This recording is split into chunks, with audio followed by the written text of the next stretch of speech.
Hi, and welcome to another episode of Starship Gaming. Before we get started, don't forget to like and subscribe and hit the bell if you want notifications of when we release more awesome videos. Now let's jump right into today's topic. So this is probably the first time that I've ever reviewed a console, and I've chosen... Well, I may have reviewed other ones in the past, I can't really recall. I've done so many videos that it's kind of hard to keep track of all of them. But I want to do a review of a console today, specifically the Sega Saturn. So, the Sega Saturn is one of those consoles that gets constantly forgotten about. I mean, we all know Sega, yes, but a lot of people don't realize that there is a console between the Genesis and the Dreamcast, which Genesis and Dreamcast seem to be the ones that everyone knows about. But Saturn, for some reason, a lot of people really forgot about that console existed. But let's start with some basics about the Sega Saturn. Well, it was originally released in 1995, and it was embroiled in a massive fight for the market, along with PlayStation, which Sony's PlayStation ended up being a lot cheaper by about $100, which comes to mind the infamous $299. If you don't know what I'm talking about, type in PS1 $299 on YouTube, and you'll get that small little 20-second clip. But the Sega Saturn launched at $399 in 1995, and it never really recovered. In fact, it burned a lot of bridges. And when I say it burned a lot of bridges, it mostly, what I mean is retailers. It launched so quickly that a lot of retailers got left in the lurch, and they're like, you know what? You didn't send us some, you sent like these other retailers, so we're not going to sell Sega products anymore. And that was one of the downfalls of Sega eventually. It contributed to it. I mean, some of them, they were able to repair some bridges, figuratively speaking, by the release of the Dreamcast, but still there were a few retailers that refused to carry the Dreamcast after the incident with the Saturn in 1995. And when I say 1995, I am referring to the North American release, just to avoid some confusion. At the time of its release in the United States, it was one of the most powerful game consoles until PlayStation 1 came along in September of 95 in the US, and then eventually that was surpassed by the Nintendo 64. In terms of sales, it actually did fairly decently up until the release of the PlayStation 1. PlayStation 1 just completely obliterated it. It did have quite a few exclusives and quite a few really good arcade ports. It also had ported some previously released games from the Genesis over to the Saturn with improved graphics and sound. There were also some ports of previously released Sega CD titles. The Sega Saturn was eventually discontinued in 1998 in the United States. It continued on for a few more years in Japan. It was later discontinued in Europe. I believe also I think it was like early 99, might have been 98, I can't remember exactly. But it's one of those consoles that I kind of have a soft spot for. In terms of sales, it was always in second place. Well, it's kind of tricky. It depends on which overall sales we're talking about. If we're going to talk about consoles that released from its generation, it was in second place for a while until Nintendo 64 came along, and then it became a distant third.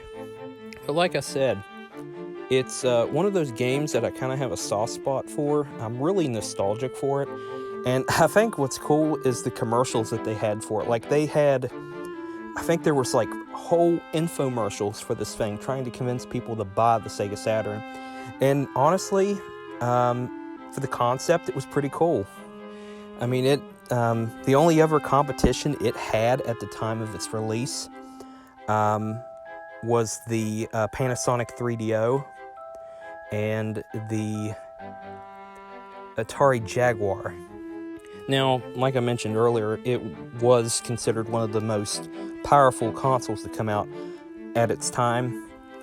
And it runs really good with 2D games. That's the thing. As PlayStation kind of struggles sometimes with 2D games, but 3D games it kind of lacks, which the PlayStation, the PS1 was able to do very well with the 3D titles. If you notice, some Sega Saturn games, the 3D ones, have heavy pixelation at times. This was something I kind of noticed for the first time while I was playing Tomb Raider for Sega Saturn. But it's most commonly accepted that the PlayStation 1 was the more powerful of the two. Now, of course, I've promised a review after you've listened this far in. Here's my personal opinion about it. Let me start with the system itself. The system is really well made. I really like the shell on it, the casing. The thing is, it's a lot bulkier than a PlayStation 1. But, not by much. The controller itself, I guess it really depends on what kind you get. For years with mine, I had a third-party controller. Eventually, I got a first-party controller and found out it was actually made worse than the third-party controller was. Actually, the third-party controller that I had lasted a hell of a lot longer than my first-party controller. So, the thing with the Sega Saturn controllers, no matter what kind you get, they feel really, really cheap, like a real cheap plastic was used on them. I don't know why. And it seems like this concept was kind of carried over from the Sega Genesis, because if you notice some of the later Sega Genesis consoles, around the time the Model 2 Genesis came out, the new controllers that were released around that time started feeling real cheap, like a real cheap plastic. But that's my only concern about the controller. But sometimes, occasionally, the controller, it just feels so cheap. And the thing is, Sega Saturn controllers had a high failure rate. Now you have this thing on the back here that you notice. It looks kind of like a Genesis slot, except it's not. It was used for a number of things. One of the things was a modem that they made. Yes, you could go online with this and play. That was one of the things. It was like a modem cartridge. Another thing is you could actually buy like this cartridge that was almost like a memory card, which I'm going to get to memory here in just a second. And you plugged it in and you could save games to it. And if your friend had a Sega Saturn, you could take your cartridge over to his house, plug it in, and start from your save file. Now, the memory itself is on board. No memory cards required. That's what sets it apart, and it has an advantage from, an advantage from the PS1. It uses a CMOS, which you can get those easily for $3 to $4, unless you go to the dollar store and get one for like $1, but don't expect them to last very long. I recommend getting a Duracell. It had the CMOS that basically stored the memory, and you could save your game directly to the console. So that was an interesting concept, and that was later carried over. I guess the concept of it was carried over eventually to like the original Xbox. And of course I can't remember if the Dreamcast, I don't know if it had onboard memory or not, but I know it had the VMUs that you plugged into the controller and saved your game. I'm going to have to do more research on the Dreamcast. That was one console I didn't really have when I was a kid. Now, as for the games that was released for the console, I've only played a small selection of games for it, maybe roughly 50 or so total. Because games for it are honestly hard to acquire out in the wild. You almost have to buy the games online. Especially in my state. I live in West Virginia, and the Sega Saturn was not very popular here. Actually, I think when the Sega Saturn was out, the Sega Genesis was still selling really well here, and I think that's the case for a lot of places.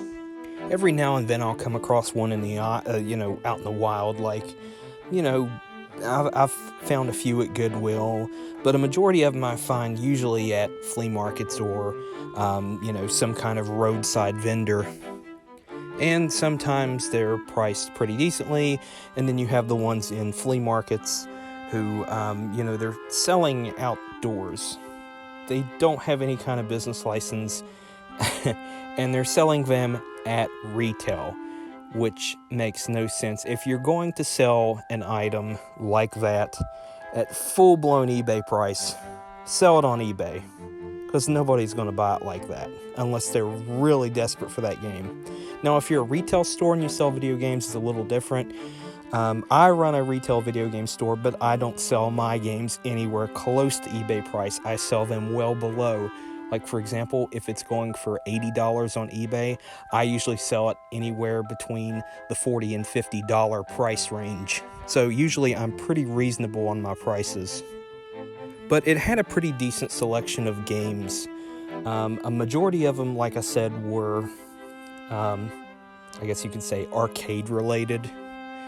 So you had a lot of arcade ports for the Sega Saturn, which that's not a bad thing. That's, another console that had a lot of arcade ports was the Sega Genesis. There were quite a few. I mean, they weren't spot-on ports, but they were pretty good. Now, I reviewed a few days ago Tomb Raider, which I would say out of the 5 games that if I picked a top 5 list, that would probably be number 1 on my list of favorite Sega Saturn games. It's not a Sega Saturn exclusive, as it was released for PC and PS1 also, but I just can't help but love the charm of that port. Another game I would probably put on my top 5 list for Sega Saturn games, Panzer Dragoon Y. That's one that I really like, and it's got an arcade feel to it, and I just love it. And it's a historic series, but it is an extremely hard game to find, and it's one of the more rare games to find for the Sega Saturn. Number 3 would probably be Herc's Adventure, which also got a PS1 release. Now, the Sega Saturn version is pretty rare to come across. Last I checked, I think it was going around, a complete copy's going around roughly $175 to $200. Now, in my shop, we've gotten copies. Well, we've actually only gotten 1 copy of it, now that I think about it. And it was only the game itself, which was in mint, and the case, but no manual.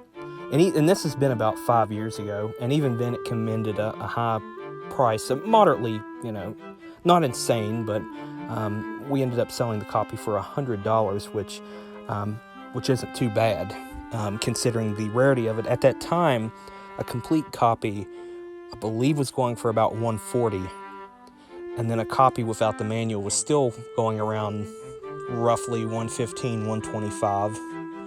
Not a whole lot of difference. Of course, manuals you could find online back then for around $35, $40 for it, so, Number 4 on the list would kind of be it's kind of a weird game. It's called Baku Baku. I believe that's how it's pronounced. And it's more or less just a puzzle game with weird animal faces. Just Google Baku Baku and look at the artwork for the cover. It's just, it's hilarious. But it's one that I really like. And of course, number 5 would be Daytona USA. Just any of the releases of it. In fact, one of the releases, which was the one where you could go online and play, is pretty rare to come across. But if we're just going to talk about the standard Daytona USA, it's very arcade based, and it is one of my absolute favorite racing games that was available for the Sega Saturn. So, if I had to give this console a rating on a scale of 1 to 5, 1 being the worst, 5 being the best, I would probably give it a 3. I mean, it's not a bad console. It has its issues, if you can call them issues. For example, the controller is just kind of cheap and clunky. But other than that, it has some pretty decent games, a lot of arcade titles, but it just can't stand up to the memorability that was established by the Sony PlayStation and the Nintendo 64. It just doesn't have a good enough library that's memorable to the public. And that's one reason why I gave it its 3-star rating, because it's not memorable. It didn't really establish itself as being a console that is, that you'll remember unless you actually bought and owned one back in the 90s. But like I said, it had a pretty decent library. I didn't see anything wrong with it. It's kind of clunky, but it's not any more clunky than what the PlayStation 1 or the Nintendo 64 is. And honestly, I have a lot of nostalgia for this console. I really like it myself.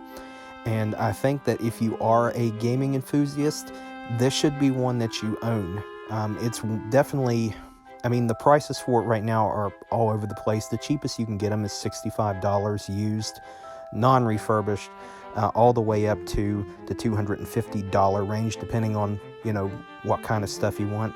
But if you definitely want to collect video games and you want to acquire something that's a little bit more difficult than, say, Sony PlayStation or Nintendo 64, before you decide that you want to collect an Atari Jaguar or a Sega Dreamcast or anything, this would be the one to collect for first and foremost. And that's just my personal opinion. So, I hope you enjoyed today's episode. Don't forget to like and subscribe and hit the bell if you want notifications of when we release more awesome videos. And until next time, I will see ya.